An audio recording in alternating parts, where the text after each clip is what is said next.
Very good evening to all of you guys. कैसे हैं आप सब? Good evening to all.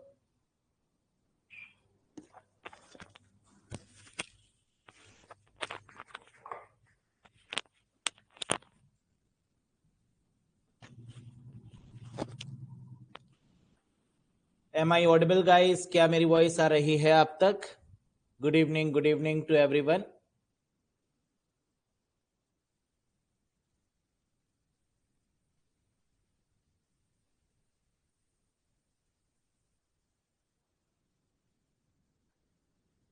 Yes, I am also very good. मैं भी बहुत बढ़िया। कैसी चल रही है तैयारी आप लोगों की? Everything goes well? बढ़िया है आप सभी? ईशा, अभिषेक, राज, जयंत, किशोर, सुप्रिया, गुंजन, रविशंकर, एस आर, फिरदोश, इमरान, अमित, चंदन, गौरव,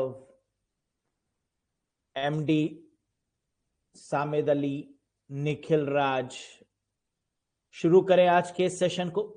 क्या डिस्कस कर रहे थे हम लोग प्रीवियस सेशन में? एक बार बताइए, याद है कि भूल गए? रिवाइज करके आए हैं या नहीं?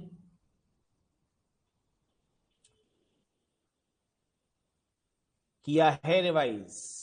रहमान, मोटियर रहमान, विवेक कुमार। चलो, तो हम लोग प्रीवियस सेशन में जो डिस्कशन कर रहे थे वो आपको पता है किस बात पे कर रहे थे? सीपीयू शेड्यूलिंग एल्गोरिथम पर, जहां पर हम लोगों ने 2 पॉइंट्स पर बात की थी। क्या?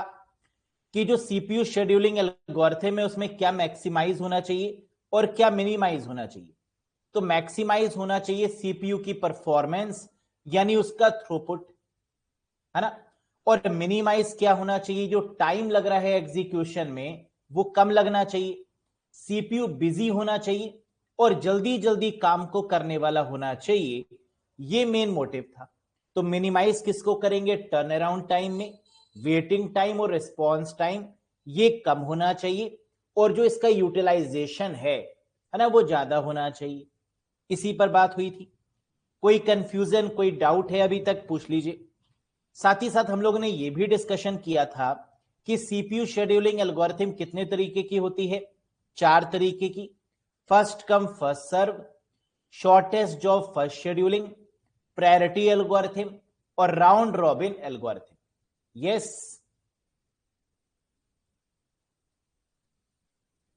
अगर मैं आपसे पूछूं कि ऐसी कौन सी एल्गोरिथम है जो ऑप्टिमल है, ऐसी कौन सी एल्गोरिथम है जो बेस्ट है इन चारों के कंपैरिजन में, तो आप कहेंगे सर सेकंड वाला, यानी शॉर्टेस्ट जॉब फर्स्ट शेड्यूलिंग, ये ऑप्टिमल है, ये बेस्ट है। लेकिन ये जो सेकंड वाली है ये फर्दर कितने तरीके की है? 2 तरीके की। एक तो शॉर्टेस्ट जॉब फर्स्ट और एक शॉर्टेस्ट जॉब जो टाइम के बेसिस पर हो रही है। तो क्या टाइम वाली ऑप्टिमल है? नहीं, जो सिर्फ शॉर्टेस्ट जॉब फर्स्ट शेड्यूलिंग है वही हमारी ऑप्टिमल है। यस, आपको इन सब में डिफरेंस भी समझ में आ गया कि फर्स्ट कम फर्स्ट सर्व का मतलब जो पहले आएगा पहले पाएगा। शॉर्टेस्ट जॉब फर्स्ट का मतलब कि जिसका टाइम कम हो उसको पहले प्रायोरिटी दे देंगे, है ना। जो जल्दी एग्जीक्यूट होने वाला हो ऐसा प्रोसेस सीपीयू को पहले असाइन कर दिया जाएगा। प्रायोरिटी एल्गोरिथम में क्या होगा? प्रायोरिटी बेसिस पर डील किया जाएगा।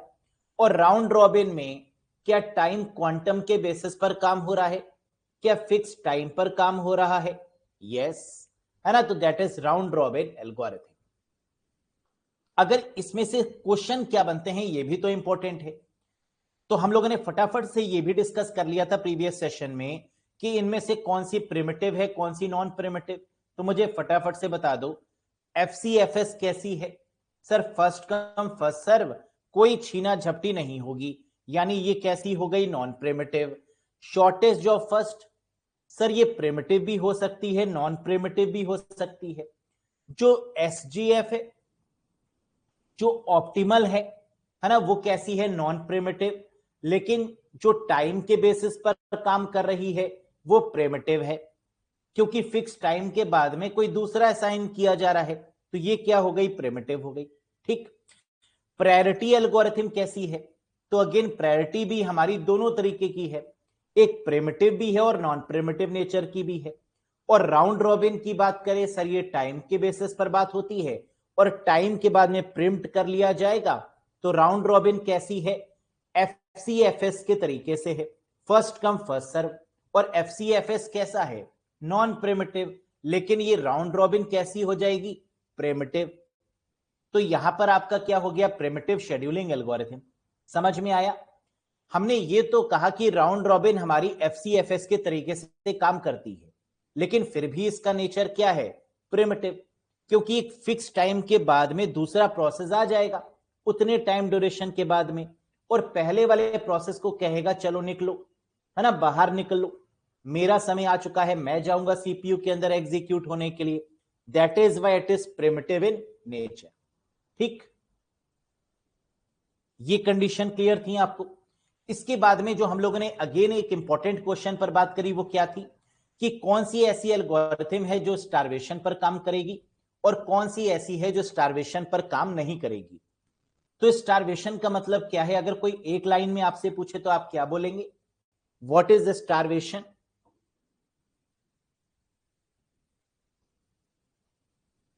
बायसनेस, है ना। व्हाट इज स्टारवेशन का मतलब बायस होना, और बायस को हम हिंदी में क्या बोलते हैं, भेदभाव। यानी जो ऐसी एल्गोरिथम है जो भेदभाव करेगी वो स्टारवेशन होगी, और वो एल्गोरिथम जो कि भेदभाव नहीं करेगी, बायसनेस नहीं होगा, है ना, वो हमारे स्टारवेशन को सपोर्ट नहीं करेगी। जैसे फर्स्ट कम फर्स्ट सर्व, क्या यहां पर कोई बायस है, क्या कोई भेदभाव है, नहीं, जो पहले आएगा पहले पाएगा, तो इसका मतलब ये क्या हो गई, no starvation. Shortest of first, जिसको कम समय लग रहा है वो पहले एग्जीक्यूट होगा, तो क्या यहां पर भेदभाव की बात हो रही है, यस, तो ये क्या हो गया, यस स्टारवेशन। प्रायोरिटी, क्या यहां पर स्टारवेशन होगा, जी हां सर, नाम ही कह रहा है प्रायोरिटी, और प्रायोरिटी का मतलब होता है भेदभाव, यानी यहां पर भी क्या होगा, यस।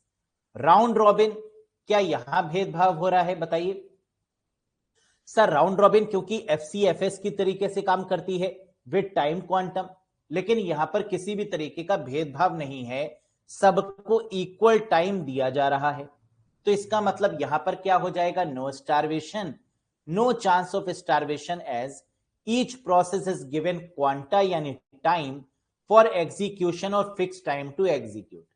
इतनी बातें समझ में आ गई? बता दो मुझे यस सर लिख के, सर इतनी बातें क्लियर हैं।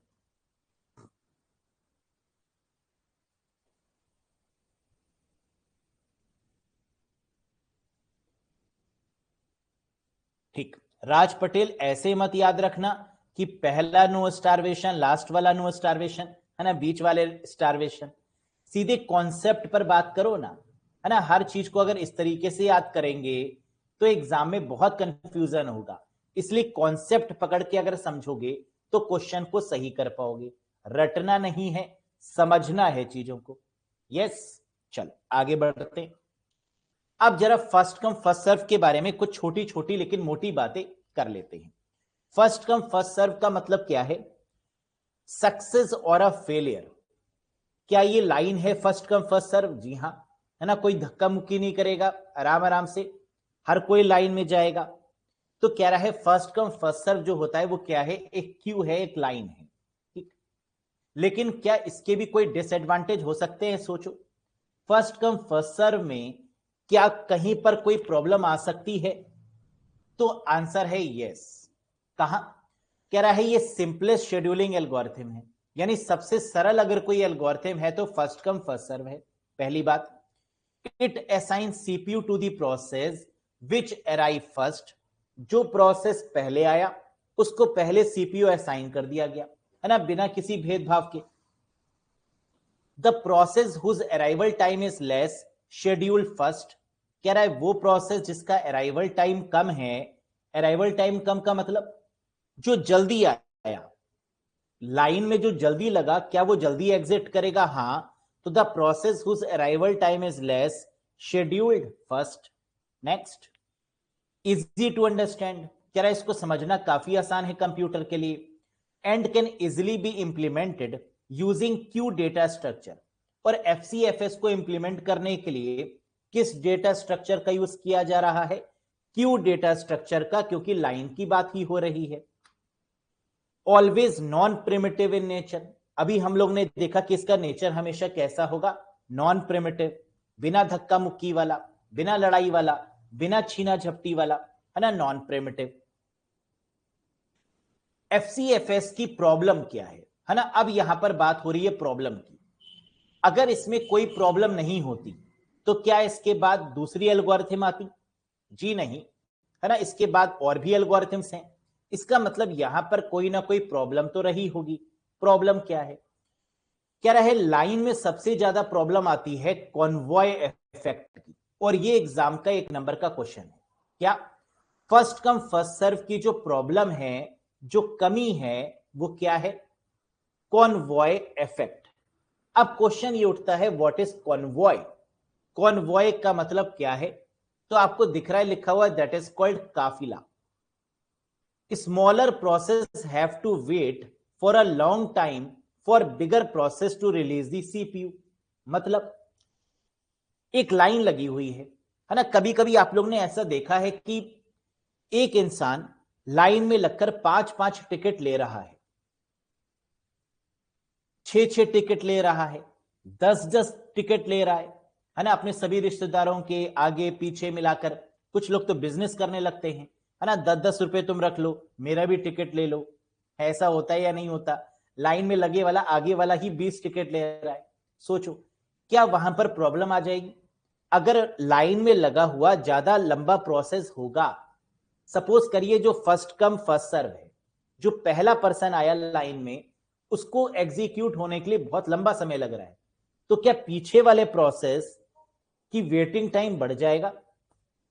यस, है ना, ये पॉसिबिलिटी है। तो कह रहा है एफसीएफएस की सबसे बड़ी प्रॉब्लम है कॉन्वॉय इफेक्ट, यानी काफिला। आप लोग तो एक लाइन बना के निकल रहे थे, लेकिन सामने से कोई मंत्री का काफिला आया, क्या ये लाइन रुक जाएगी वहां पर? हाँ। क्या वो वेट करेगी वो काफिला निकले तब हम जाएं? तो कह रहा है ये सबसे बड़ी प्रॉब्लम है। तो अगर एग्जाम में पूछा जाए कि फर्स्ट कम फर्स्ट सर्व की सबसे बड़ी प्रॉब्लम क्या है, तो आंसर क्या होगा? Convoy effect. Smaller process have to wait for long time for bigger process. भाई काफिला अगर निकला है तो किसका होगा? कोई मंत्री का होगा, है ना, कोई नेता का होगा, कोई ऐसे पावरफुल पर्सन का होगा जो आपसे ओहदे में बड़ा है। तभी तो कह रहा है कि बिगर प्रोसेस पहले निकल जाएगा, है ना, जिसकी पावर ज्यादा है, और जिसकी पावर कम है वो वेट करता रहेगा। तो कॉन्वॉय इफेक्ट का मतलब smaller process have to wait for long time for bigger process to release the CPU. Clear, समझ में आ गया? आगे बढ़ते हैं। एडवांटेज क्या है ना? अगर ये प्रॉब्लम है तो कोई ना कोई एडवांटेज भी होगा। सुनो, सिंपल है, इजी टू यूज है, इजी टू अंडरस्टैंड है, इजी टू इंप्लीमेंट है, must be used for background process where execution is not urgent. कह रहे एफसीएफएस का यूज हम लोग कब करेंगे? जब कोई भी चीज अर्जेंट नहीं है। यस, यानी जब हम लोग अपने कंप्यूटर को ऑन करते हैं तो क्या बूटिंग प्रोसेस होता है? यस, और बूटिंग प्रोसेस में अपने आप चीजें एग्जीक्यूट हो रही होती हैं। हम नहीं कहते सीपीयू से कि पहले कौन सा होएगा बाद में कौन सा होगा। तो इस जगह पर हम लोग किसका यूज करेंगे? एफसीएफएस का। यस,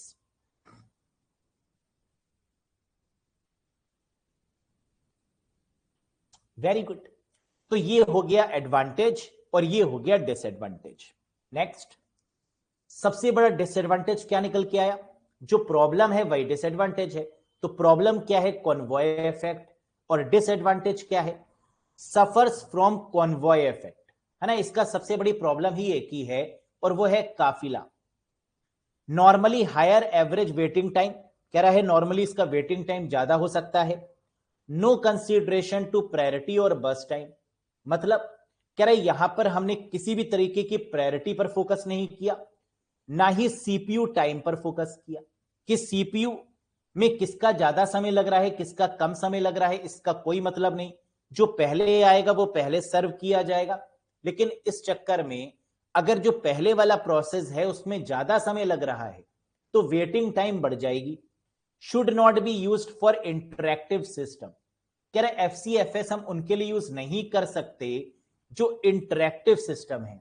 इंटरैक्टिव का मतलब जैसे लाइव सेशन, क्या लाइव सेशन में हम फर्स्ट कम फर्स्ट सर्व को फोकस कर सकते हैं? सोच के देखो, अगर हम एक एक करके सबके आंसर को देते रहे, है ना, कि पहले जिसने पूछा उसका हम पहले दे दें, फिर बाद में जिसने पूछा उसका दे दें, हो सकता है कि कई क्वेश्चन ऐसे भी हों जो आंसर हम ना करना चाह रहे हैं, है ना, या जो वेस्ट ऑफ टाइम है। लेकिन अगर हम सबके आंसर्स को करेंगे तो क्या ये वेस्ट ऑफ टाइम होगा? तो पढ़ाएगा कौन? यस। तो कह रहा है कि अगर इंटरैक्टिव सिस्टम हो रहे हैं जहां पर हम इंटरैक्ट कर रहे हैं, जिसका क्वेश्चन हमने देखा हाँ ये रीजनेबल है, आंसर कर दिया, है ना, जिसका देखा ठीक है चल सकता है समझ जाएंगे आप, उसका नहीं किया, तो वहां पर first come first serve follow नहीं करेंगे। यस। अब एक क्वेश्चन आ रहा है अभिनंदन का कि सर बस टाइम क्या होता है? सीपीयू टाइम को ही बस टाइम बोला जाता है। The time taken by CPU to execute any process is called burst time या बस टाइम। ठीक, इसको कई नामों से जाना जाता है, एग्जीक्यूशन टाइम, बस टाइम, बस टाइम, सीपीयू टाइम और बहुत सारे। ठीक, यहां तक कोई कंफ्यूजन, कोई डाउट? तो आपको यह बात समझ में आई इस पर्टिकुलर स्लाइड से कि फर्स्ट कम फर्स्ट सर्व में सबसे बड़ी प्रॉब्लम क्या है? कॉन्वॉय इफेक्ट की।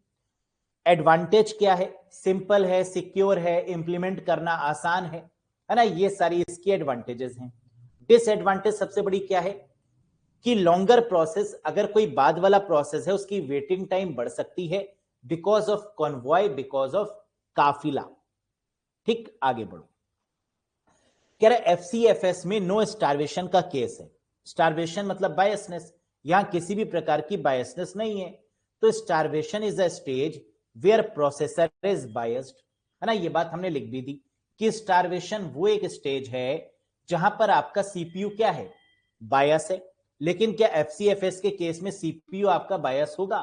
जी नहीं, है ना, बिल्कुल नहीं होगा। Very good, next. अभी और भी कुछ है क्या? If you run a smaller process before a longer process then average waiting time is less. कह रहा है एफसीएफएस की प्रॉब्लम को सॉल्व कैसे करें? ऐसे करें कि अगर कोई स्मॉलर प्रोसेस है उसको पहले चलाएं और जो लॉन्गर प्रोसेस है उसको बाद में चलाएं। अगर यही करना था तो फर्स्ट कम फर्स्ट सर्व कहां रह गया फिर? बताओ। If you run a smaller process before a longer process, बड़े प्रोसेस से पहले अगर स्मॉलर प्रोसेस को रन कर दिया जाए तो ये प्रॉब्लम कह रहा है सॉल्व हो जाएगी, है ना। जैसे जिसको एक रोटी की रिक्वायरमेंट है, जिसको दो रोटी की रिक्वायरमेंट है, उसको पहले खिला दिया जाए, और जिसको चार चार पांच पांच रोटी खानी है उसको बाद में खिला दिया जाए। तो क्या ये फर्स्ट कम फर्स्ट सर्व को फोकस करेगा, हाँ या ना? जी नहीं। इसका मतलब कि ये जो फर्स्ट कम फर्स्ट सर्व है इससे बाहर निकलना होगा, तभी इस प्रॉब्लम को सॉल्व किया जा सकता है, वरना नहीं। बहुत बढ़िया। कह रहे this approach is not applicable in FCFS, ये अप्रोच एफसीएफएस में फॉलो नहीं होगी। So another algorithm came into force, इसीलिए दूसरी एल्गोरिथम को लाया गया, that is shortest job first scheduling algorithm. तो दूसरी क्यों आई? क्योंकि पहले में दिक्कत है। समझ में आया? है ना, दूसरी क्यों आई? क्योंकि पहले में प्रॉब्लम है, इसीलिए सेकंड की तलाश जारी है कि चलो ब्रेकअप करो, है ना, कोई नई की तलाश में करो। क्यों? क्योंकि लड़ाई ज्यादा हो रही है, अंडरस्टैंडिंग बन नहीं रही। यस। तो अब आया आपका second, that is called what? Shortest job first scheduling algorithm. आइए बात कर लेते हैं, डिस्कस करें कि यहां तक कोई कंफ्यूजन पूछ लो एक बार।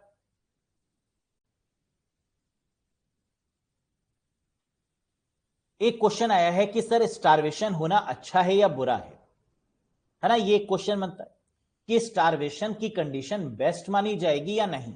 सोच के देखो, बायस होना सही है या गलत है ना, अपने आप सोचो। डिपेंड करता है। आप ये नहीं कह सकते कि गलत है, आप ये भी नहीं कह सकते कि सही है ना। डिपेंड करता है सिचुएशन में। कई बार आपको बायस होना पड़ता है और कई बार नहीं होना पड़ता। सर एग्जाम्पल के तहत बताइए। बिल्कुल सही, निधि कुमारी ने लिखा सर फैमिली के लिए। बिल्कुल सही बात है। अगर आपकी फैमिली है तो क्या आप उसके लिए बायस नहीं होंगे? बिल्कुल होंगे, है ना। मंत्री का लड़का जो है वो क्या गवर्नमेंट एग्जाम्स की तैयारी करेगा? बिल्कुल नहीं करेगा, है ना। वो तो नेता ही बनेगा, उसको तो वैसे ही नेतागिरी जन्म से ही मिली हुई है, तो वो बायसनेस ही तो है। एक्टर्स के जो बच्चे होते हैं, है ना, जो हम लोग कहते हैं नेपोटिज्म, नेपोटिज्म हो गया भैया। नेपोटिज्म में क्या गलती है? यही तो होता है, डॉक्टर का बेटा डॉक्टर ही बनता है, वकील का लड़का वकील ही बनता है ना। अक्सर केसेस में देखा जाता है, जरूरी नहीं कि ये हो, है ना। Again terms and conditions applied, लेकिन 80% या 50% केसेस में ऐसा ही होता है। यस, तो इसमें कोई गलत भी नहीं है, वो नेपोटिज्म थोड़ी ना है। अगर वो अपने बेटे को नहीं बनाएगा, अपनी बेटी को नहीं अगर वो देगा, तो वो कमा किस लिए रहा है? किस लिए उसने वो मेहनत करी, है ना। पड़ोसी को देगा क्या? बिल्कुल नहीं देगा, तो वो अपने खुद के बच्चों को ही। यस, तो इसमें गलत क्या? अगर कोई शॉपकीपर अपने बच्चों को दुकान में बैठाता है तो क्या वो नेपोटिज्म बिजनेसमैन कहलाएगा? तब तो नहीं कहलाता, है ना। तब तो कहते हैं भाई सही है, दुकान कोई ना कोई तो चलाएगा, अब पेरेंट्स नहीं है तो वो चलाएगा, है ना। नॉर्मल सी बात है। चलो फिलहाल तो इसका मतलब बायसनेस होना गलत नहीं है, लेकिन टर्म्स एंड कंडीशंस अप्लाइड, है ना। ये चीज सोचनी पड़ेगी कहां पर इसको अप्लाई करें, कहां पर अप्लाई नहीं करें। अब जरा इसको देखो, शॉर्टेस्ट जॉब फर्स्ट शेड्यूलिंग, ये क्या है? नाम से समझ में आ रहा है। यहां पर जो हमने प्रायोरिटी दी है वो किसको दी है? शॉर्टेस्ट जॉब को। यानी जो प्रोसेस कम समय में एग्जीक्यूट होना चाह रहा है उसको पहले एग्जीक्यूट कर दें, जिसमें ज्यादा समय लग रहा है उसको बाद में कर दें, है ना। सिमिलरली अगर आप शादी में गए हैं और आप खड़े हुए हैं रोटी के लिए कि अभी चलो लेंगे खाएंगे, है ना, तो उसको पहले दे दी जाए जो एक रोटी चाहता है, उसको पहले दे दी जाए जो दो रोटी चाहता है, जिसको 5 रोटी चाहिए 10 रोटी चाहिए उसको बाद में दे दें, है ना। ये बेस्ट रहेगा। तो इससे वेटिंग टाइम क्या डिक्रीज होगा? यस, है ना, वेटिंग टाइम डिक्रीज होगा ही होगा। तो that is called shortest job first scheduling algorithm. आगे आ जाओ। प्रॉब्लम तो देखो हर जगह पर है, ऐसा नहीं है कि ये बहुत अच्छी है ना। ये नहीं कह सकते कि ये प्रैक्टिकली बहुत अच्छी है। प्रॉब्लम तो यहां पर भी है, लेकिन दूसरे के कंपैरिजन में क्या यहां पर प्रॉब्लम कम है? Yes, that is why it is called optimal in nature. और वो भी कौन सी वाली? Shortest job first. यानी shortest job first scheduling algorithm कितने तरीके की है? 2 तरीके की। एक शॉर्टेस्ट जॉब फर्स्ट एसजीएफ और एक shortest remaining time first SRTF, जिसमें पहले वाली आपकी कैसी है? नॉन प्रिमिटिव, और दूसरी वाली कैसी है? That is primitive. ऑप्टिमल कौन सी है? पहले वाली, शॉर्टेस्ट जॉब फर्स्ट, जो कि नॉन प्रिमिटिव इन नेचर है, that is optimal in condition. Very good. कह रहे in FCFS process is scheduled according to arrival time. कह रहा है एफसीएफएस के केस में जो प्रोसेस को हमने शेड्यूल किया वो उसके अराइवल टाइम पर किया। अराइवल टाइम का मतलब जो पहले आया उसको पहले सर्व किया, जो बाद में आया उसको बाद में सर्व किया। तो अराइवल टाइम के बेसिस पर हमने सर्व किया, ये बात सही है ना। But here because of higher process smaller process have to wait much. कह रहा है लेकिन हुआ क्या यहां पर? Higher process, but here because of higher process smaller process have to wait much. सही बात है, स्मॉलर प्रोसेस को ज्यादा वेट करना पड़ रहा था। कहां पर? फर्स्ट कम फर्स्ट सर्व में। हाँ या ना? यही तो प्रॉब्लम थी पहले वाले में कि जो जिसको कम समय लगना था वो ज्यादा वेट कर रहा था पीछे लग के, है ना, और जो आगे लग गया वो ज्यादा टाइम ले रहा था। ये प्रॉब्लम थी। Smaller process have to wait much, so here in shortest job first scheduling process having smallest burst time run first. इसीलिए यहां पर हमने क्या किया? सीपीयू ने उस प्रोसेस को प्रायोरिटी दी जो जल्दी एग्जीक्यूट होने वाला है वो पहले एग्जीक्यूट होगा, जिसको ज्यादा समय लग रहा है उसको बाद में कहेंगे तुम बाद में आओ। यानी घुमा फिरा के बात वही हो रही है ना, जो कॉन्सेप्ट आप समझ चुके हैं। नो प्रायोरिटी नो सीनियरिटी कह रहा है शॉर्टेज जॉब फर्स्ट में अगर हम देखें तो क्या कोई प्रायोरिटी है? अगर आप देखें तो है ना, प्रायोरिटी तो हम दे रहे हैं उसको जिसको कम समय लग रहा है, लेकिन डायरेक्ट प्रायोरिटी नहीं है। तो कह रहा है कोई सीनियर नहीं है, कोई जूनियर नहीं है, जो जिसको कम समय लगेगा उसको पहले एग्जीक्यूट करेंगे, जिसको ज्यादा समय लगेगा उसको बाद में एग्जीक्यूट करेंगे। प्रायोरिटी तो है लेकिन डायरेक्ट नहीं। ऐसा नहीं कि कोई नेता है, कोई बड़ा है ना, उसको पहले कर दिया, ये नहीं होगा। No priority no seniority. ठीक, आगे देखो। इफ दिस इज टाइम, ये इंपॉर्टेंट है और ये एग्जाम में आता भी है कि अगर शॉर्टेज ऑफ फर्स्ट शेड्यूलिंग के केस में अगर टाई हो गया, मतलब कह रहा है अगर दो ऐसे प्रोसेस निकले जिनका टाइम सेम था, ऐसे 2 या 3 प्रोसेस हैं जिनमें इक्वल टाइम लग रहा है एग्जीक्यूट होने में, अब किसको करेंगे? जैसे हमने कहा शॉर्टेज जॉब में जिसको 1 रोटी चाहिए उसको पहले सर्व करें। अब लाइन में ऐसे 3 लोग थे जिनको 1 रोटी चाहिए थी, तो फिर कैसे सर्व करेंगे? क्या तीनों को एक साथ सर्व कर देंगे? पॉसिबल नहीं। तो कह रहा है अब इस केस में जो टाई ब्रेक होगा वो एफसीएफएस के अकॉर्डिंग होगा, फर्स्ट कम फर्स्ट सर्व। अगर 3 लोग ऐसे हैं जिनको 1-1 रोटी चाहिए तो हम कहेंगे एफसीएफएस। पहले कौन आया? तुम आए, तुम ले लो 1 रोटी, बाद में तुम आए, तुम ले लो 1 रोटी, फिर उसके बाद तुम आए, तुम ले लो 1 रोटी। समझ में आ गया? क्या ये क्लियर है? तो if there is a tie then FCFS is used to break the tie. अब उस टाई को हम कैसे ब्रेक करेंगे? एफसीएफएस की मदद से। आगे देखो, can be used both with non primitive and primitive approach. कह रहा है जो शॉर्टेज जो फर्स्ट शेड्यूलिंग है ये प्रिमिटिव भी हो सकती है और नॉन प्रिमिटिव भी हो सकती है। प्रिमिटिव वर्जन यानी SRTF is also called as optimal. तो ऑप्टिमल यानी बेस्ट कौन सा है? जो प्रिमिटिव वाला वर्जन है, जहां छीना झपटी हो रही है, प्रिमिटिव वर्जन कैसा होगा? ऑप्टिमल होगा। As it guarantees the minimal average waiting time, क्योंकि यहां पर वेटिंग टाइम क्या हो जाएगा? कम हो जाएगा, है ना। अगर प्रिम्प्ट हो जाएगा तो क्या वेटिंग टाइम कम हो जाएगा? यस। तो that one is called optimal condition. Clear है? कोई डाउट यहां तक?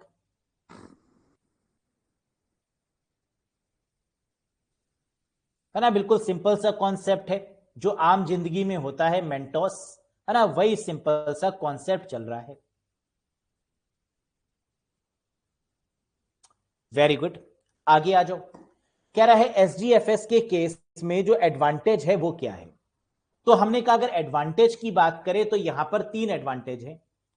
Shortest remaining time first, that is primitive, guarantees minimal average waiting time, है ना। कह रहा है कि जो शॉर्टेस्ट रिमेनिंग टाइम फर्स्ट है, जहां टाइम की बात हो रही है वो प्रिम्प्ट हो रहा है। देखो एक चीज समझो, हम पीछे आते हैं क्योंकि यहां पर होता है थोड़ा सा कंफ्यूजन। इन दोनों में से ऑप्टिमल कौन सी है? पहले वाली ऑप्टिमल है या दूसरी वाली ऑप्टिमल है? पहले तो ये बताओ, है ना, क्योंकि यहां कंफ्यूजन होने वाला है। कॉन्सेप्ट कुछ और है और एमसीक्यू कुछ और। फर्स्ट वाला ज्यादा बेटर है या दूसरा वाला ज्यादा बेटर है? इन दोनों में अब जरा ध्यान से समझो। ये जो एसजीएफएस है एक नॉन प्रिमिटिव है जिसमें छीना झपटी नहीं हो रही, और एक प्रिमिटिव है जिसमें छीना झपटी हो रही है। अगर हम कॉन्सेप्ट की बात करें, ऑप्टिमल की बात करें, तो अभी हम लोगों ने डिस्कस किया था थोड़ी देर पहले। आओ जरा इस पे आते हैं, ये वाला। अब देखो, यानी शॉर्टेज ऑफ फर्स्ट जो पहला वाला है वो ऑप्टिमल है, लेकिन क्या दूसरा वाला भी इसी का भाई है जो कि प्रिमिटिव वर्जन है जहां छीना झपटी हो रही है? भाई है तो ये इसी, पेरेंट्स तो एक ही हैं, एक ही पेरेंट के 2 बच्चे हैं, है ना। बहुत ध्यान से समझना, एक ही पेरेंट के 2 बच्चे हैं। अगर मैं कह रहा हूं शॉर्टेज ऑफ फर्स्ट बेस्ट है, तो इसका मतलब जो पहला वाला है shortage of first non primitive वाला, ये सबसे बेस्ट है। लेकिन दूसरा वाला अगर हम बात करें जो प्रिमिटिव है, क्या वो भी ऑप्टिमल ही होगा? हां। कब? जब हम कंपेयर कर रहे होंगे एफसीएफएस के साथ, जब हम कंपेयर कर रहे होंगे प्रायोरिटी के साथ, जब हम कंपेयर कर रहे होंगे राउंड रॉबिन के साथ, तो जो दूसरा बच्चा है वो भी बेटर माना जाएगा। समझ में आ गया या नहीं? अगर एसजीएफएस के दोनों बच्चों में कंपेयर करें तो दोनों में बेस्ट कौन सा है? पहला वाला, यानी नॉन प्रिमिटिव वाला सबसे बेस्ट। लेकिन अगर इन दोनों बच्चों को हम बाकी बच्चों के साथ में कंपेयर करें तो दूसरा वाला भी बेस्ट है, क्योंकि है तो पेरेंट तो एक ही है। क्या इस बात को समझे? इसका मतलब कि अगर ऑप्शन हमारे पास में क्या है, बहुत ध्यान से समझो इस बात को। अगर ऑप्शन में शॉर्टेस्ट जॉब फर्स्ट गिवन है तो आंख बंद करके आंसर लगा दीजिए, ये ऑप्टिमल है, ये बेस्ट है, कोई डाउट नहीं, सवाल ही नहीं उठता इसके सामने कोई दूसरा हो जाए। लेकिन अगर शॉर्टेस्ट जॉब फर्स्ट ये ऑप्शन में ही नहीं है और ऑप्शन में गिवन है शॉर्टेस्ट रिमेनिंग टाइम फर्स्ट, तो अब बेस्ट कौन सा हो जाएगा ये बताओ? Very good. अगर पहले वाला है ही नहीं तो दूसरा वाला बेस्ट हो जाएगा। बाकी सब के कंपैरिजन में, बाकी सब का मतलब एफसीएफएस के कंपैरिजन में, प्रायोरिटी के कंपैरिजन में और राउंड रॉबिन के कंपैरिजन में। लेकिन अगर इन दोनों में हमें चुनना हो कि कौन सा बेस्ट है, एसजीएफ बेस्ट है या एसआरटीएफ बेस्ट है, तो हम पहले वाला चुनेंगे जो नॉन प्रिमिटिव है। अब ये कंफ्यूजन दूर हुआ और ये इंपॉर्टेंट है। अभी जब एमसीक्यू आएंगे ना तब आपको यही चीज मिलेगी, तो बहुत ध्यान से देखना कि ऑप्शन में क्या गिवन है।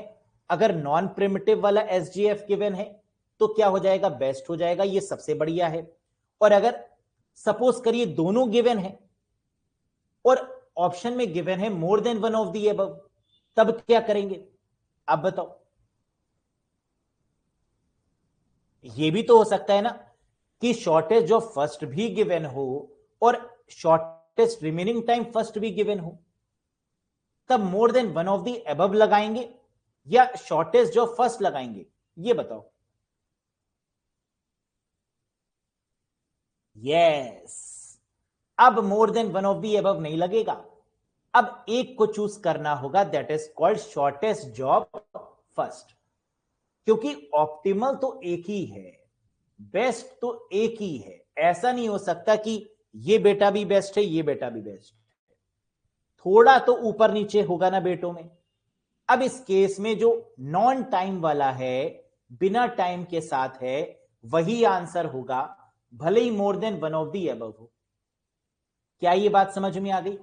और ये एनसीईआरटी भी मानता है और सारे एग्जाम्स भी मानते हैं, तो यानी इसमें गलत होने के कोई चांसेस नहीं है। अब आगे बढ़े, चलो, ये हो गया था, ये हो गया था।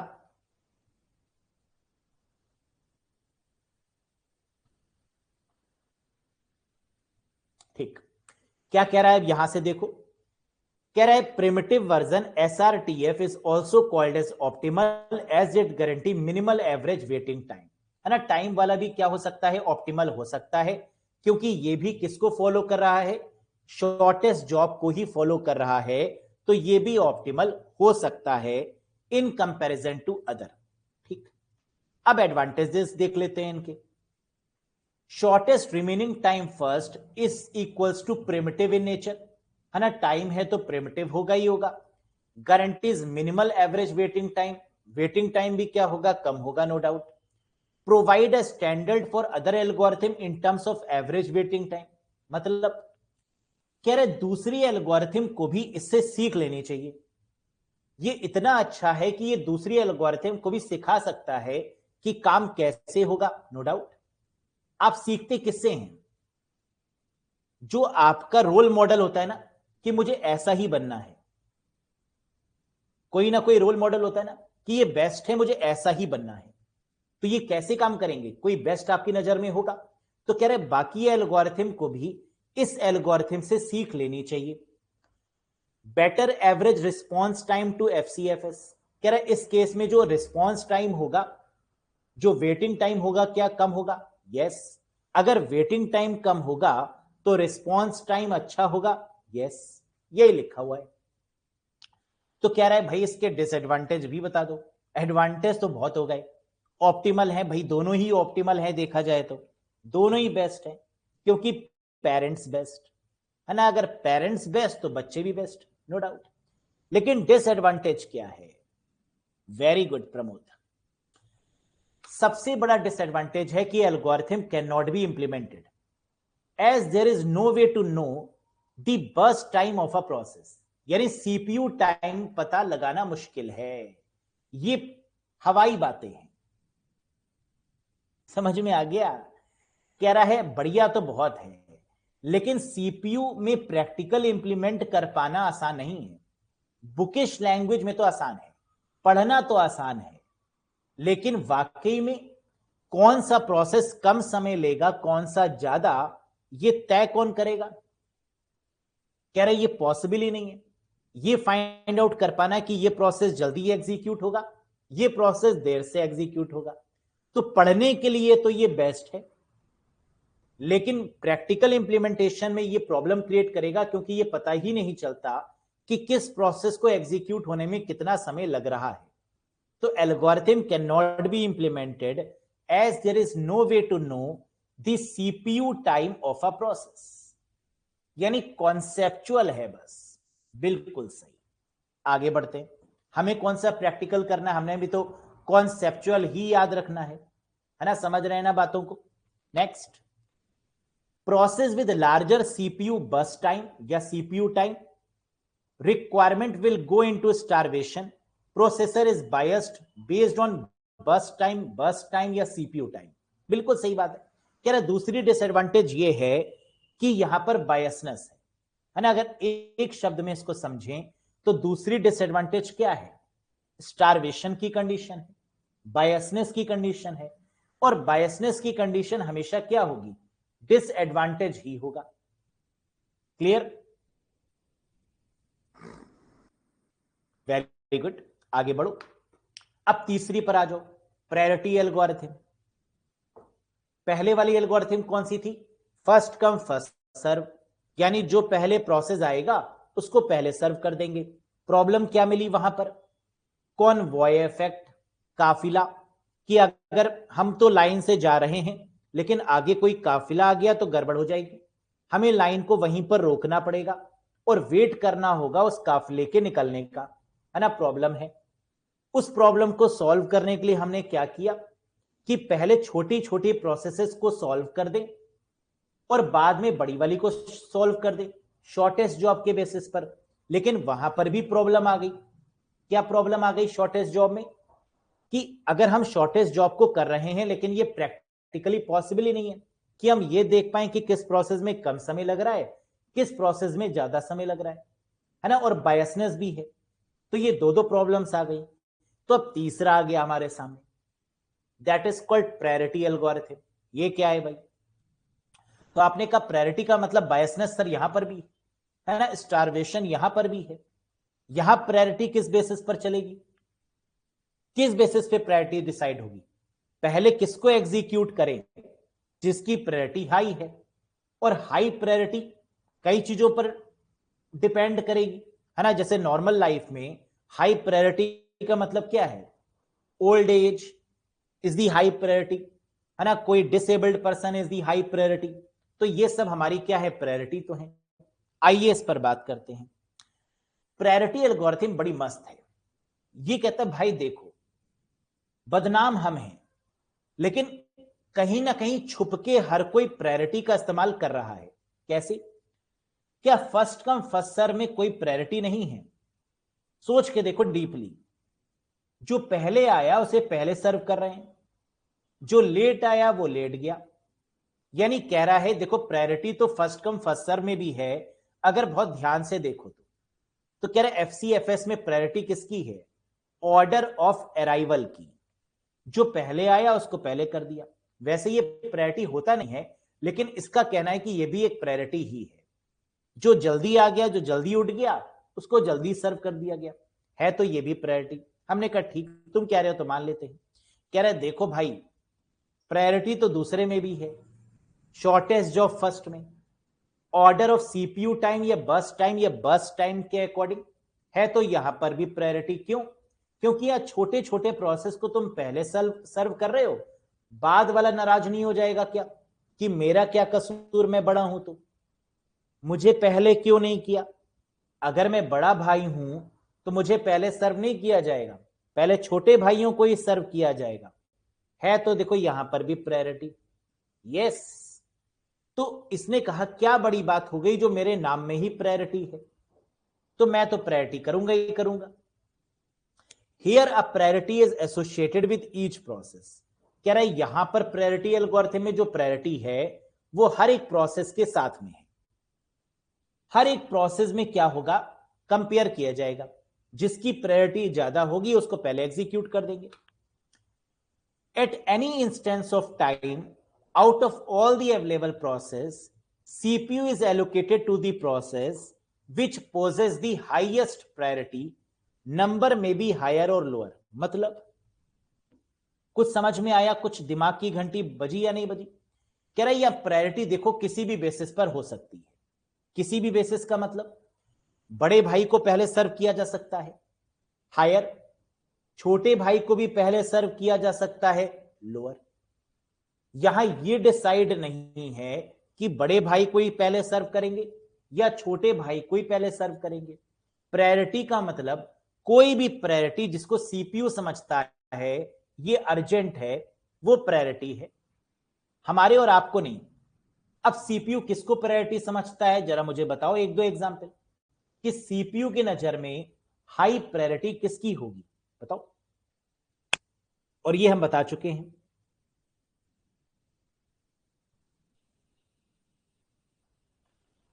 Very good. यूजर की, अगर यूजर कोई इनपुट देगा तो क्या उसकी प्रायोरिटी सबसे ज्यादा हाई होगी? हाँ, क्योंकि सीपीयू कहता है देखो कंप्यूटर है यूजर का, और यूजर अगर कोई काम कर रहा है इनपुट आउटपुट का तो सारी प्रायोरिटी उसको दे दो। लेकिन फिर एक चीज रुक जाओ, अगर उसके इंस्ट्रक्शंस को देते समय कोई बैटरी, कोई वायरस, कोई अपडेट अगर आता है तो क्या उसकी प्रायोरिटी हाई हो जाएगी? यस, है ना। ऐसा नहीं होगा कि अगर आपके कंप्यूटर में वायरस नहीं है तो आपका सीपीयू जबरदस्ती कह देगा देखो वायरस आ गया, है ना। ऐसा तो नहीं होगा। यानी प्रायोरिटी डिसाइड करेगा आपकी प्रॉब्लम के अकॉर्डिंग। अगर आपने कोई पेन ड्राइव लगाई होगी जो करप्ट होगी तो वो मैसेज दे देगा कि आपकी पेन ड्राइव या आपकी जो डिवाइस है वो करप्टेड है। देगा या नहीं देगा? तो इसका मतलब ये प्रायोरिटी सीपीयू खुद डिसाइड करेगा कि वो प्रायोरिटी किसको देनी है, यूजर को देनी है, कोई प्रॉब्लम है, कोई चार्जिंग है ना, क्या रिलेटेड मैसेज है जो कि अपडेट दिया जाए। Getting the point? Very good, आगे बढ़ जाओ। कह रहा है अगर टाई हो गया, अगर दो चीजों की प्रायोरिटी सेम हो गई, ये भी तो हो सकता है। जैसे पहले दो ऐसे प्रोसेस थे जिनकी जो शॉर्टेस्ट जॉब में काम कर रहे थे, उनमें टाई हो गया था, तो कह रहा था एफसीएफएस से ब्रेक कर लिया। ऐसा भी तो हो सकता है कि दो चीजों की प्रायोरिटी सेम हो। ऐसा भी तो हो सकता है कि दोनों महिलाएं हो लाइन में लगी हुई और दोनों की रिक्वायरमेंट सेम हो, या दो लोग ऐसे हों जो विकलांग हो। तो अब उनमें किसको हम कंपेयर करेंगे? तो कह रहा है अब यहां पर टाई को ब्रेक करेंगे कैसे? एफसीएफएस के बेसिस पर, यानी फर्स्ट कम फर्स्ट सर्व के बेसिस पर। ठीक, समझ में आया? बहुत बढ़िया। यानी किसी भी केस में हम टाई को ब्रेक कैसे करेंगे? फर्स्ट कम फर्स्ट सर्व के बेसिस पर। Next, no importance to arrival time और बस टाइम। अब देखो एक चीज देखो, कहीं पर बस टाइम लिखा हुआ है, कहीं पर बस टाइम लिखा हुआ है, कहीं पर सीपीयू टाइम लिखा हुआ है ना। तो इसमें कोई डिफरेंस नहीं है, कभी बस बोलते हैं, कभी बस्ट बोलते हैं, कभी सीपीयू बोलते हैं, है ना। ये बात एक ही है।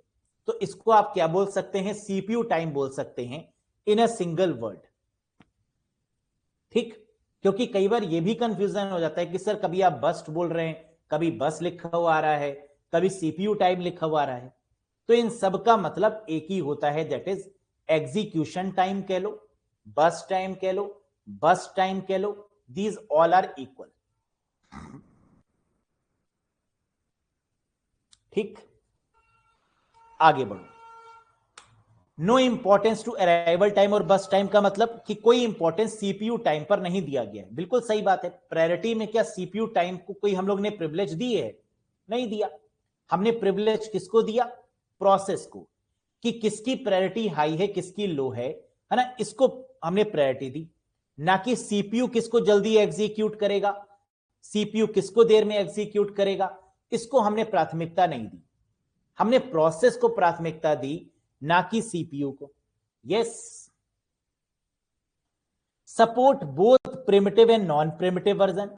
कह रहा है प्रायोरिटी एल्गोरिथम जो है वो प्रिमिटिव भी हो सकती है, छीना झपटी भी हो सकती है, और नॉन प्रिमिटिव भी हो सकता है, बिना छीना झपटी के भी हो सकता है। हाँ या ना? सोच के देखो। क्या प्रायोरिटी बिना किसी भेदभाव की भी दी जा सकती है?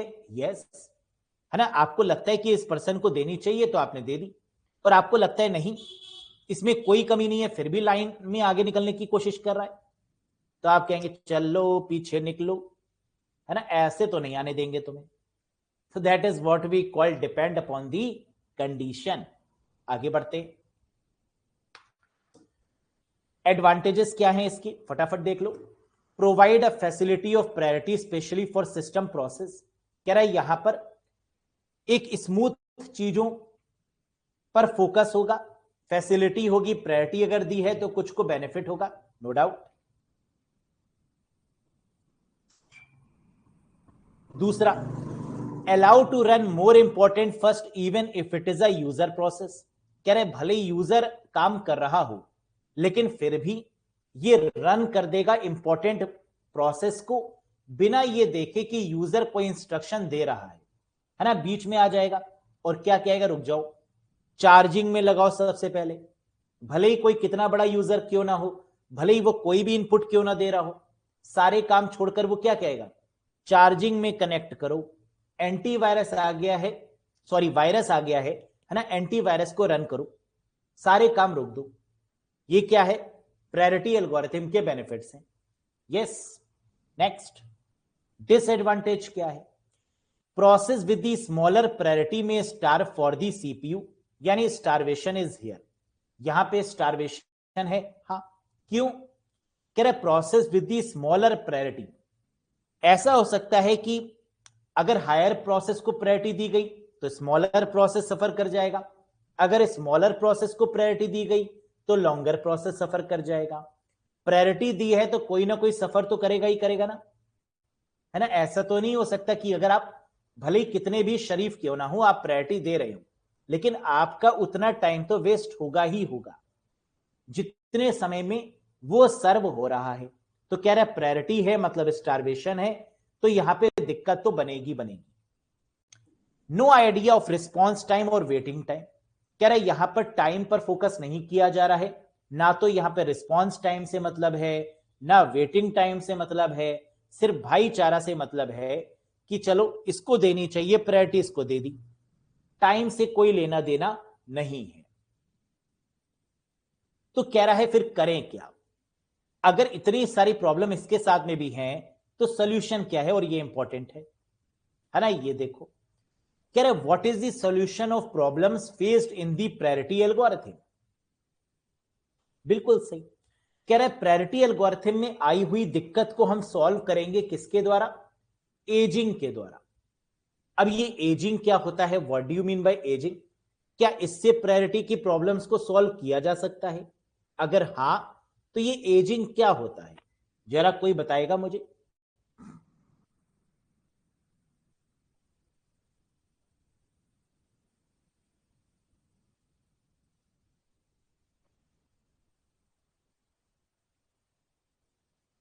आओ। एजिंग का मतलब होता है कि सपोज करो एक लाइन में 50 लोग लगे हुए हैं। बहुत ध्यान से समझो, एक लाइन में कितने लोग लगे हुए हैं? 50 लोग। 50 में से 10 लोगों को प्रायोरिटी मिलने वाली है, यानी 10 लोग ऐसे हैं जो किसी ना किसी तरीके से प्रायोरिटी के हकदार हैं। हकदार मतलब या तो वो डिसेबल्ड हो सकते हैं, या ओल्ड वुमेन हो सकती है, ओल्ड पर्सन हो सकता है ना, कोई प्रेग्नेंट वुमेन हो सकती है, यानी किसी ना किसी तरीके से वो हकदार हैं। कितने? 10। और टोटल कितने लगे हुए थे? 50। कह रहे जब भी हम पहले पर्सन की को प्रायोरिटी देंगे, है ना, उसमें से हमने क्या किया, पहले पर्सन को प्रायोरिटी दी कि आप आइए लाइन में, पहले आप सर्व होइए। जैसे ही वो सर्व होंगे उसके बाद उनको सर्व किया जाएगा जिनमें कोई प्रॉब्लम नहीं है, उनकी प्रायोरिटी बढ़ा दी जाएगी कि अब एक हमने प्रायोरिटी दी, दोबारा नॉर्मल पर्सन जाएगा, फिर तिबारा कौन जाएगा लाइन में? जिसकी प्रायोरिटी हाई है, जिसको प्रायोरिटी की नीड है। फिर कौन जाएगा? जिसको प्रायोरिटी की नीड नहीं है। फिर कौन जाएगा? जिसको प्रायोरिटी की नीड है। फिर कौन जाएगा? जिसको प्रायोरिटी की नीड नहीं है। कुछ समझ में आया? तो हमने एक तरफ से प्रायोरिटी वालों को भी निकाल रहे हैं और दूसरी तरफ से उनको भी वैल्यू दे रहे हैं जिनको प्रायोरिटी की नीड नहीं है। ऐसा नहीं कर रहे कि अगर 10 लोगों को प्रायोरिटी की नीड है लाइन में तो 10 को पहले सर्व कर दें फिर उसके बाद शुरू हो, नहीं, ये नहीं करेंगे। हम प्रायोरिटी को देखेंगे तो, लेकिन एक एक के बाद में। इसका मतलब कि लगभग वहां पर 20 लोग सर्व हो जाएंगे तो वो 10 लोग उन्हीं में सर्व हो जाएंगे। इससे क्या फायदा होगा कि जो वेटिंग टाइम है वो थोड़ा कम लगेगा, है ना, बाकियों को भी लगेगा हाँ मेरा नंबर आने वाला है। वरना अगर 10 लोग वो सर्व हो जाएंगे तो बाकी लोग शायद चले जाएं कि अरे 10 लोग प्रायोरिटी वाले आ गए, हमने क्या गलती करी थी। समझ में आई ये बात कि ये सॉल्यूशन एजिंग का मतलब यहां पर क्या है? आओ जरा देखते हैं। A solution of problem of indefinite blockage of low priority process is aging। कह रहे जिसकी प्रायोरिटी कम है, और प्रायोरिटी कम किसकी है? जो जिसमें कोई कमी नहीं, जो हट्टा कट्टा है बिल्कुल, है ना, जो लाइन में लगा हुआ है, जिसमें कोई कमी नहीं। कह रहे उसकी प्रायोरिटी क्या है? कम है। लेकिन हम एजिंग टेक्निक से लो प्रायोरिटी प्रोसेस को भी ब्लॉकेज होने से बचा सकते हैं। A solution of problem of indefinite blockage यानी वेटिंग टाइम इंक्रीज, है ना, इनडेफिनेट ब्लॉकेज का मतलब इंक्रीज वेटिंग टाइम से बचा सकते हैं। कैसे? लो प्रायोरिटी प्रोसेस को एजिंग से निपटा दें, यानी धीरे धीरे करके उनकी प्रायोरिटी को भी बढ़ाते चले जाएं। That is the solution. ठीक, next, aging is a technique of gradually increasing the priority of processes that wait in the system for a long time। जो लंबे समय से सिस्टम में वेट कर रहे थे उनकी प्रायोरिटी को बढ़ाते चले जाएंगे। तो ये एजिंग की मदद से प्रायोरिटी एल्गोरिथम में जो प्रॉब्लम है उससे हम निपट पाएंगे। क्या ये बात समझ में आ गई? कोई कंफ्यूजन, कोई डाउट?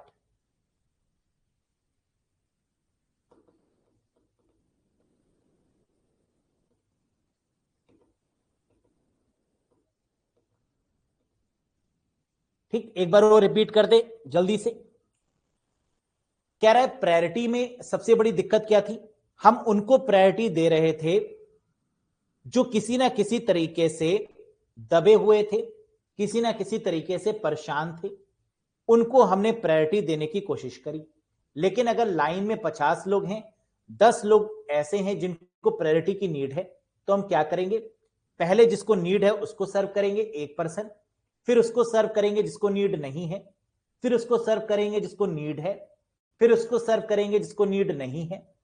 तो नीड है, नीड नहीं है, नीड है, नीड नहीं है, इस तरीके से इसकी एजिंग होती चली जाएगी, यानी ग्रेजुअली लाइन बढ़ती चली जाएगी। That is called a solution. ठीक, आगे बढ़ते हैं। अब आती है चौथी algorithm, that is called round robin algorithm. अब ये राउंड रॉबिन का मतलब क्या है? क्या ये बहुत इंपॉर्टेंट है? जी हां। क्या ये बेस्ट है? जी नहीं, है ना, क्योंकि बेस्ट तो हम पहले ही देख चुके हैं। ऑप्टिमल वाली दैट इज सेकंड, है ना, दो बच्चे दोनों ही बेस्ट हैं, लेकिन उनमें से भी एक सुपर्ब है ना, और एक ऑप्टिमल है, नो डाउट। तो राउंड रॉबिन की बात करें तो ये किस पर बेस्ड है? टाइम क्वांटम पर। टाइम क्वांटम ज्यादा होना चाहिए या कम होना चाहिए, इस पर भी बात करेंगे, है ना, क्योंकि ये भी डिपेंड करता है। टाइम जितना कम होगा उतनी ही अच्छी मानी जाएगी, या टाइम जितना ज्यादा होगा उतनी अच्छी मानी जाएगी? ये बताओ। बिल्कुल, आओ जरा डिस्कस कर लेते हैं। मैंने कहा कि अगर हमारे क्लास में जितने भी स्टूडेंट हैं उन सब की प्रॉब्लम को हम सॉल्व करेंगे।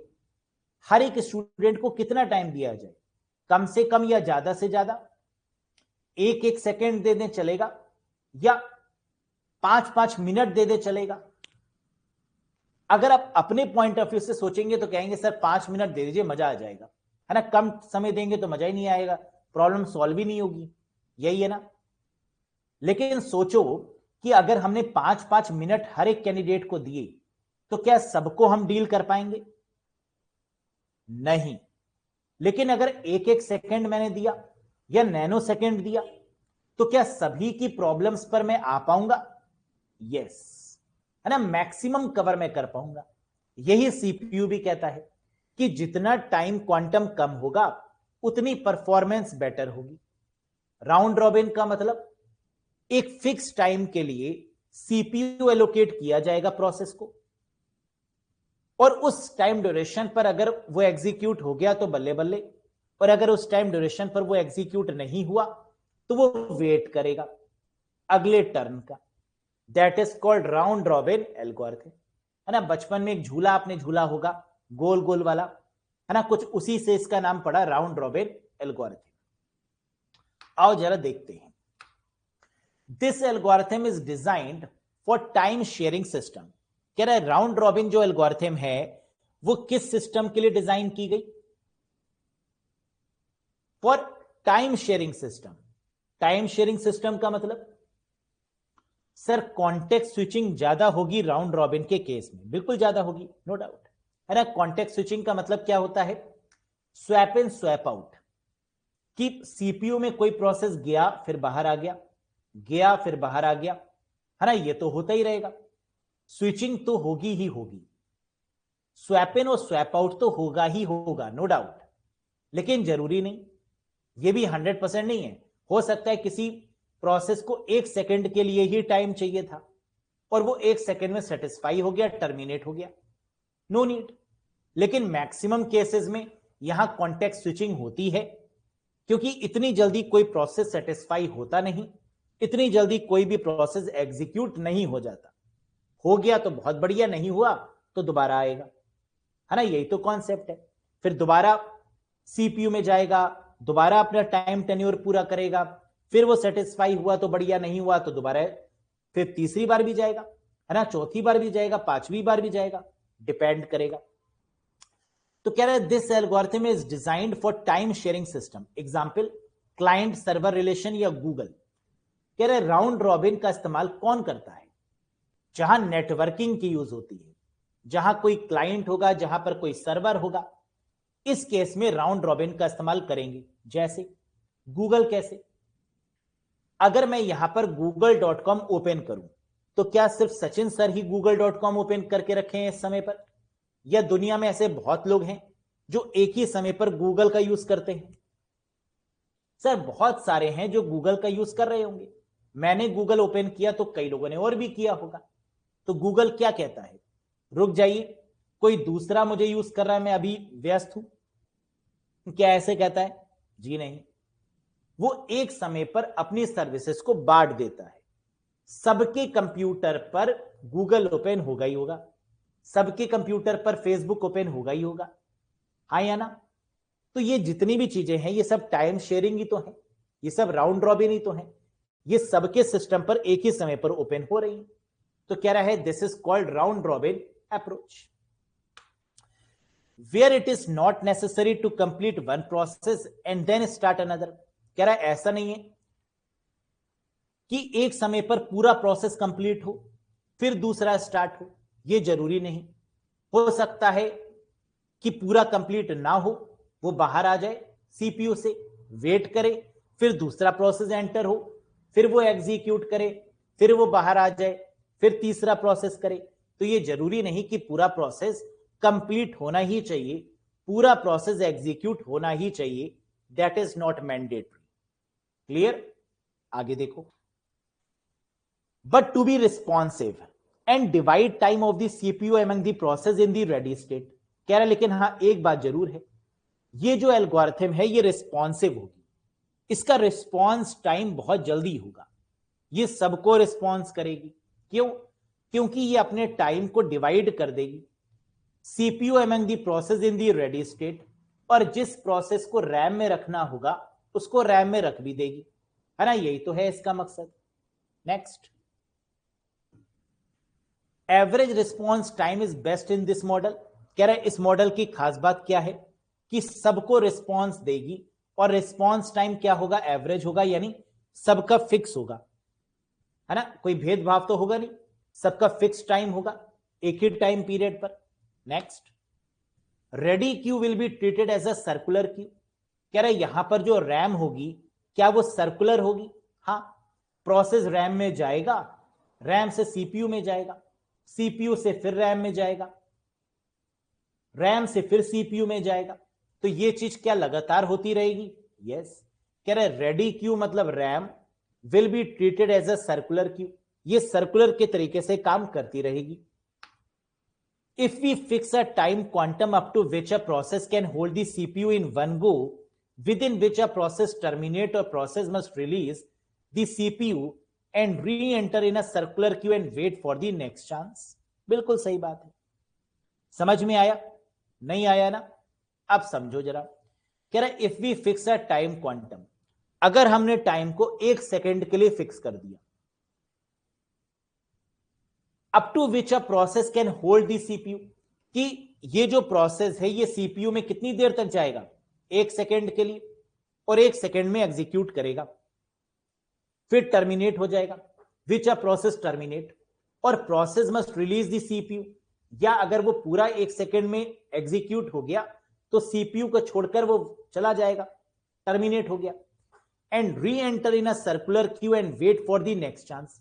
लेकिन अगर वो पूरा एग्जीक्यूट नहीं हुआ तो क्या होगा? दोबारा से रेडी क्यू में आएगा, रैम में आएगा, और अपनी बारी का इंतजार करेगा कि मेरा नंबर कब आएगा, है ना। दोबारा उसका नंबर आएगा। That is called the round robin algorithm, है ना। यही तो टाइम क्वांटम है। क्लियर? यहां तक कोई डाउट है तो पूछ लो एक बार, है ना, फिर आगे बढ़ते हैं।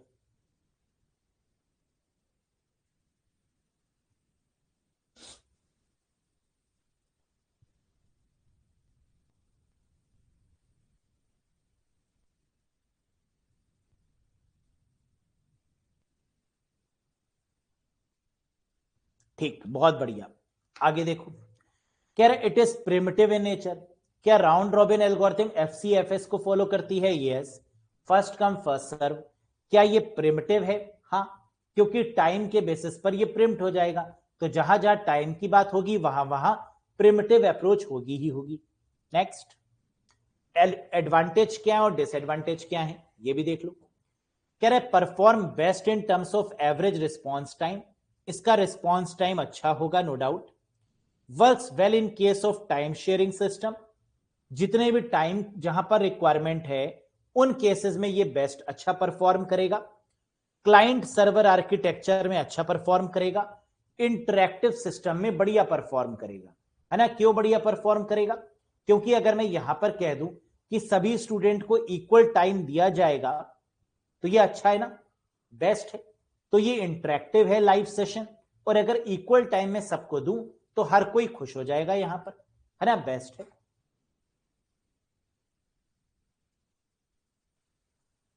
Next, kind of shortest job first.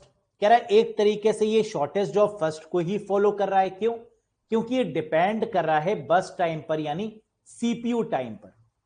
CPU time पर तो ये डिपेंडेंट है यानी जरा सोच के देखो कि सीपीयू जिसको जल्दी एग्जीक्यूट कर दे वो तो बाहर आ गया, है ना। जिस प्रोसेस को कम समय लग रहा है जल्दी एग्जीक्यूट हो गया, फिनिश। जो लंबा प्रोसेस है वो बार बार सीपीयू में आएगा, यही तो है। जितना बड़ा प्रोसेस होगा, सपोज करो कि आपकी प्रॉब्लम को सॉल्व करने में 5 मिनट लग रहे हैं और मैंने कहा कि हर एक की प्रॉब्लम को सॉल्व करने में 1 सेकेंड में दूंगा, तो क्या जिसको 1 सेकेंड की रिक्वायरमेंट है वो पहले सेटिस्फाई हो जाएगा? जिसको 5 मिनट चाहिए प्रॉब्लम सॉल्व करने में वो बार बार आएगा, उसकी प्रॉब्लम कई बार सुनी जाएगी, कई बार वो वेट करेगा। हाँ, तो कह रहा है एक प्रकार का यहां पर शॉर्टेस्ट जॉब फर्स्ट ही अप्लाई किया जा रहा है बस टाइम के बेसिस पर, यानी सीपीयू टाइम के बेसिस पर। डिसएडवांटेज क्या है? लॉन्गर प्रोसेस में स्टार्व, जो जितना बड़ा प्रोसेस होगा वो क्या होगा? स्टार्व हो जाएगा। स्टार्व का मतलब वेटिंग टाइम बढ़ जाएगा, जितना बड़ा प्रोसेस उतना बड़ा वेटिंग टाइम, है ना? That means disadvantage. Performance depend heavily on time quantum, कह रहा है जो परफॉर्मेंस है वो किस पर डिपेंड करेगी? टाइम क्वांटम पर।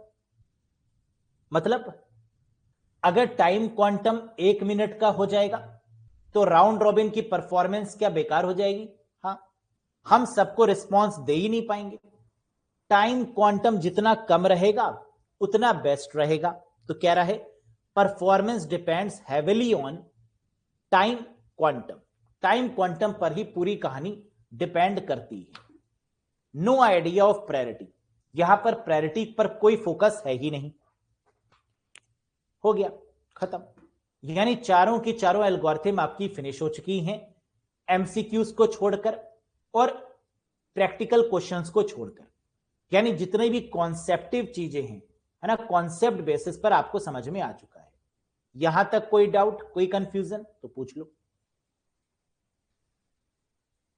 अब एक अमित कुमार का क्वेश्चन ले रहे हैं एक एक करके। पहले अनीता कुमारी भी पूछ रही हैं, विवेक कुमार भी कुछ पूछ रहे हैं। चलो ले लेते हैं कुछ क्वेश्चंस। अमित कुमार कह रहे हैं, नहीं पहले विवेक कुमार कह रहे हैं, राउंड रॉबिन में प्रिमिटिव और नॉन प्रिमिटिव बोथ कैसे होगा सर? देखो समझो चीज को, हमने क्या बोला था, राउंड रॉबिन कैसी है, प्रिमिटिव है या नॉन प्रिमिटिव है? पहले तो ये बता दो, है ना। पहले तो तुम्हें यही कंफ्यूजन रहता है, सुनते हो नहीं तुम लोग ध्यान से, बताओ जो राउंड रॉबिन अप्रोच है वो कैसी है? प्रिमिटिव है। नॉन प्रिमिटिव तो है ही नहीं। कैसी है? प्रिमिटिव है। क्यों प्रिमिटिव है ये भी समझ लो। ये नॉन प्रिमिटिव तो हो ही नहीं सकती, ये प्रिमिटिव ही होगी। प्रिम्प्ट मतलब होता है छीन लेना, और राउंड रॉबिन में जो छीना झपटी हो रही है वो किस बेसिस पर हो रही है? सर टाइम के बेसिस पर। एक फिक्स टाइम के बाद दूसरा प्रोसेस सीपीयू में आ जाएगा, फिर तीसरा प्रोसेस सीपीयू में आ जाएगा, और पहला वाला प्रोसेस बाहर आ जाएगा। तो क्या ये 100% प्रिमिटिव है? हां। मैंने क्या कहा था कि राउंड रॉबिन का जो काम करने का तरीका है वो एफसीएफएस है, नॉन प्रिमिटिव नहीं है। काम करने का तरीका फर्स्ट कम फर्स्ट सर्व है, और उसके साथ में ये क्या है? प्रिमिटिव नेचर की है। जबकि एफसीएफएस तो नॉन प्रिमिटिव है, लेकिन ये एफसीएफएस के साथ में क्या है? प्रिमिटिव है। यही तो बोला था शुद्ध हिंदी में, हाँ या ना? सर क्लाइंट सर्वर आर्किटेक्चर कैसे काम करता है? नवीन कुमार बेटा सिर्फ इतना समझ लो, क्लाइंट रिक्वेस्ट करता है, सर्वर रिस्पॉन्स करता है, यही तो होता है। आपने हमसे रिक्वेस्ट करी और हमने आपकी रिक्वेस्ट पर क्या किया? रिस्पॉन्स किया। आप सब लाइव सेशन में क्या करते हैं? रिक्वेस्ट ही तो करते हैं, सर ये प्रॉब्लम बता दीजिए, ये प्रॉब्लम बता दीजिए। मैं क्या करता हूं? रिस्पॉन्ड करता हूं। कब? रियल टाइम मैनर में। टाइम की बात आ गई तो क्या क्लाइंट सर्वर भी टाइम पर काम करते हैं? हाँ, है ना। आपने रिक्वेस्ट करी एक फिक्स टाइम पर, उन्होंने रिस्पॉन्स किया, यही तो है क्लाइंट सर्वर, जो इसमें यूज होगा राउंड रॉबिन में।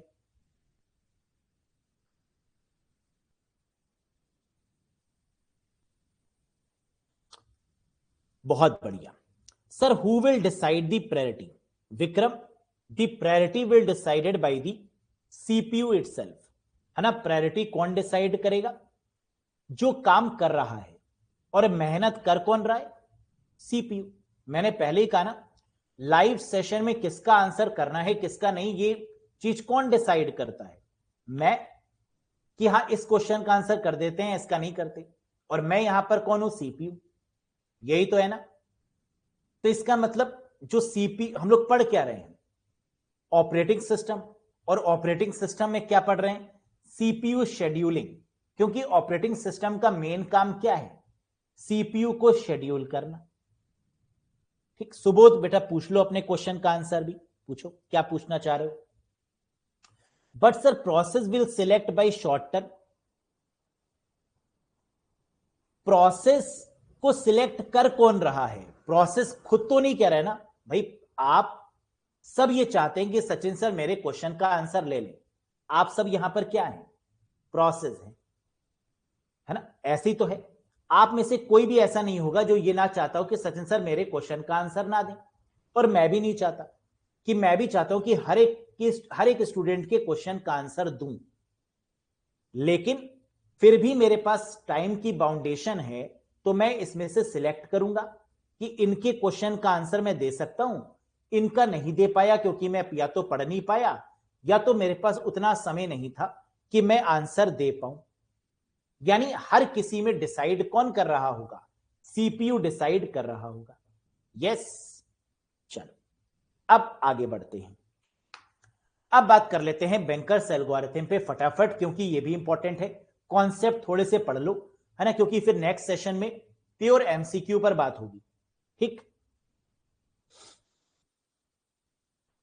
अब बैंकर्स एल्गोरिथम क्या होती है जरा इस पर बात करते हैं।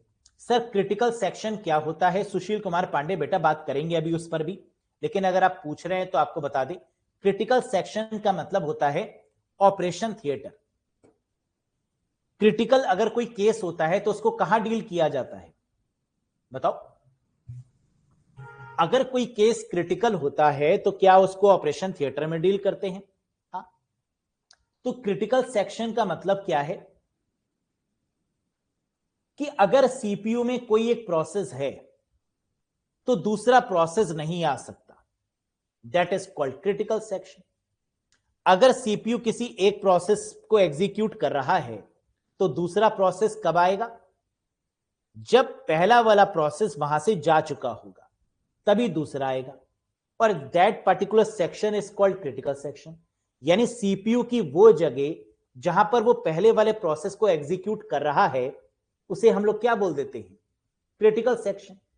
फॉर एग्जाम्पल, जब ऑपरेशन थिएटर ओटी में कोई ऑपरेशन हो रहा होता है तो क्या बाहर एक लाइट जला दी जाती है कि ऑपरेशन कंटिन्यू है, ताकि ऐसा ना हो कि किसी भी केस में कोई वर्कर, है ना, किसी भी केस में कोई और पर्सन वहां इंटरफेयर करे, तो इसलिए लाइट लगा दी जाती है ताकि जो पेशेंट के रिलेटिव्स हैं उनको भी दिखे कि ऑपरेशन इज गोइंग ऑन, और जो बाकी स्टाफ है उनको भी ये दिखे कि ऑपरेशन इज गोइंग ऑन। अब वहां पर दूसरा पेशेंट नहीं आ सकता जब तक उसको डील नहीं कर लिया जाए, तो वो जो एरिया है ऑपरेशन वाला उसे क्या बोलेंगे? क्रिटिकल सेक्शन बोलेंगे। समझ में आ गया? गेटिंग दी पॉइंट, है ना। इस पर बात अभी आगे होगी डिटेल में, खत्म नहीं हुआ है टॉपिक। चलो अब बैंकर्स एल्गोरिथम पर फोकस कर लेते हैं। बैंकर्स एल्गोरिथम क्या होती है जरा आप मुझे बता दो, क्योंकि प्रीवियस सेशन में हल्की सी बात इस पर हो चुकी थी। Very good. डेडलॉक की कंडीशन को कैसे अवॉइड करें, how to avoid the deadlock condition, तो आंसर है बैंकर्स एल्गोरिथम। मतलब डेडलॉक का मतलब कि एक पर्सन ने एक रिसोर्स को एक्वायर किया हुआ है और दूसरा पर्सन चाहता है वो रिसोर्स मुझे मिल जाए, पहला वाला चाहता है दूसरा पर्सन वाला जो रिसोर्स है वो मुझे मिल जाए, और कोई भी अपने रिसोर्सेस को छोड़ नहीं रहा, तो क्या हो जाएगा? डेडलॉक। लेकिन डेडलॉक को अवॉइड कैसे करेंगे? तो आंसर आया बैंकर्स एल्गोरिथम की मदद से। क्या होता है ये बैंकर्स एल्गोरिथम? पहला पॉइंट जो कि इंपॉर्टेंट है, ये जो बैंकर्स एल्गोरिथम है इसको डेवलप किया है किसने? एट्सगर डिजक्स्ट्रा ने। किस महान व्यक्ति के द्वारा इसको डेवलप किया गया? एट्सगर डिजक्स्ट्रा। इसे क्या किसी और नाम से भी जानते हैं? यस, डिटेक्शन एल्गोरिथम के नाम से भी जानते हैं। ये होता क्या है बैंकर्स एल्गोरिथम? एक बार हिंदी में पढ़ लो, क्या लिखा है बताओ। बैंकर एल्गोरिथम का ज्यादातर प्रयोग बैंकिंग सिस्टम में डेडलॉक को अवॉइड करने के लिए किया जाता है। इसका नाम बैंकर्स एल्गोरिथम इसलिए पड़ा क्योंकि इसका प्रयोग बैंकिंग सिस्टम में किया जाता है।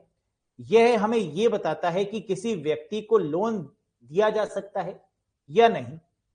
अब जरा इसका प्रैक्टिकल एग्जांपल देखो।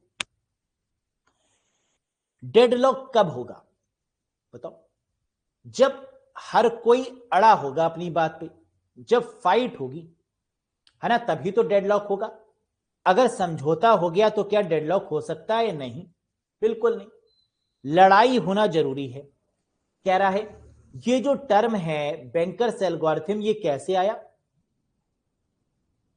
डेडलॉक को अवॉइड करने का तरीका क्या है? कि लड़ाई को खत्म कर दिया जाए। और लड़ाई को खत्म करने का सबसे बढ़िया तरीका क्या है, ये देखें कि लड़ाई शुरू क्यों हुई। तो कह रहा है इसके लिए बनी बैंकर्स एल्गोरिथम। कहते हैं कि अगर कोई जमीन आपको लेनी है, सपोज करो कि अगर आप कोई जमीन लेना चाहते हैं, कोई लैंड लेना चाहते हैं, और आपको यह देखना है कि वो लैंड जो है वो रिस्क फ्री है या नहीं, है ना, उस जिससे आप ले रहे हैं उस पर कोई केस चल रहा है या नहीं चल रहा। तो कैसे करेंगे, कह रहा है जैसे ही आप लैंड लें, अपने नाम करवाएं, उसी दिन चले जाइए बैंक के पास और उस पर लोन ले लीजिए। कह दीजिए कि मुझे लोन चाहिए। ठीक, आपने ऑन रिटर्न पेपर्स में अपने नाम करवा लिया। आपने कहा पैसे तुम्हें 2 दिन बाद दे देंगे, पेपर हमें दे दो। पेपर आपको मिल गए, 50% आपने पेपर का पेमेंट भी कर दिया, कोई बात नहीं। आप कहां गए, बैंक के पास। आपने कहा सर ये देखिए प्रॉपर्टी हमारी है ना, इसको क्या कर दीजिए, इस प्रॉपर्टी पे हमें लोन दे दीजिए। अब क्या होगा, क्या बैंक आसानी से लोन देगी? नहीं, बैंक उसकी पूरी जन्म कुंडली निकाल लेगी कि ये किस पर्सन को प्लॉट जो था वो अलॉट था, पूरे 25-30 सालों में या जब से वो प्लॉट बना तब से लेकर अभी तक उसकी क्या इंफॉर्मेशन है, ये पूरी रिसर्च कौन करेगा? बैंक करेगी। और जब बैंक आपको लोन देने के लिए तैयार हो जाए कि हां हम आपको इस लैंड पर लोन देने के लिए तैयार हैं, तो कहिए थैंक यू सो मच, हमें लोन नहीं चाहिए। समझ में आ गया? यस। तो इसका मतलब कि यही तो है बैंकर्स एल्गोरिथम। आपने मेहनत करवा ली किससे? बैंक से, कि हमें लोन लेना है इसके ऊपर इतने का, है ना। बैंक आपको बिल्कुल मजे मजे देगी और 10 दिन तक उसकी इतनी इंक्वायरी करेगी, इतनी इंक्वायरी करेगी, अगर कोई उस पर कंफ्यूजन होगा तो आपको बताएगी कि देखो इस सन में यहां ये मर्डर हुआ था, या यहां ये पर्सन इन्वॉल्व हैं, इनके ऊपर ये केस चल रहे हैं, हम आपको लोन नहीं दे सकते। आप कहेंगे बस यही तो मुझे जानना था कि इस लैंड के साथ में क्या कोई कभी कुछ हुआ है। फिर आप क्या करेंगे, उनसे कहेंगे अच्छा ये बात है, मुझे लिख के दीजिए कि हम आपको लोन नहीं दे सकते because of so and so reason. उन्होंने आपको लिख के दे दिया, ये लीजिए। आप चले गए कोर्ट के पास कि ये जो लैंड मुझे बेची गई है ये गलत है। कोर्ट कहेगा प्रूफ दिखाओ। आप कहोगे रुको, ये लो बैंक का प्रूफ। बैंक किसका? गवर्नमेंट का। क्या उस प्रूफ को वो डिनाई कर पाएगी? जी नहीं। पूरा बैंक लग जाएगा समझाने के लिए कि कैसे उसकी बात सही है। आपको क्या करना है, आपको बस बैंक के पास में जाना और कहना है कि मुझे इस पर लोन चाहिए, कहानी खत्म। समझ में आ गई बात? है कितना आसान तरीका। यही तो है बैंकर्स एल्गोरिथम। कह रहा है डेवलप्ड बाय एड्सगर डिजक्स्ट्रा के द्वारा इसको डेवलप किया गया। ऑल्सो कॉल्ड डिटेक्शन एल्गोरिथम, इसे डिटेक्शन एल्गोरिथम भी कहते हैं। और इसका इस्तेमाल बैंक करती है किस लिए?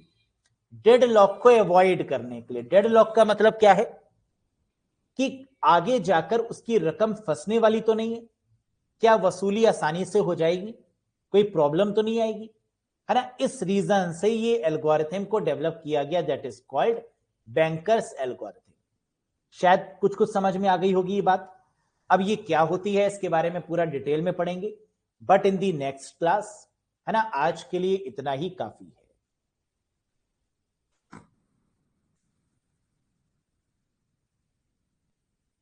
That's all for today guys.